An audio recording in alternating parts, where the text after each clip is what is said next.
যখন কোন আল্লাহর বান্দা আল্লাহকে আল্লাহ বলে ডাক দেয়, আমার আল্লাহ বলেন, বান্দারে ওই পিতা মাতার চাইতে আমি আল্লাহ তোমার প্রতি লক্ষ কোটি গুণ বেশি খুশি হয়ে যায়।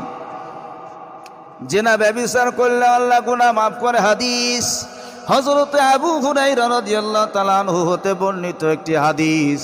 হযরতে আবু হুরায়রা রাদিয়াল্লাহু তাআলা আনহু বর্ণনা করেন যে একজন মহিলা গভীর রজনীতে এসে আমারে ডেকে বললেন, হে আবু হুরায়রা, আল্লাহর নবীর সাহাবা, আমি গুনাহ করেছি, জেনা ব্যভিচারে লিপ্ত হয়েছি।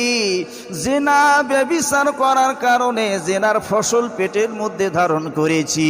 এই সন্তান যখন দুনিয়ার জমিনে ভূমিষ্ঠ হয়, আমি আবার ওই সন্তানকেও হত্যা করে ফেলছি।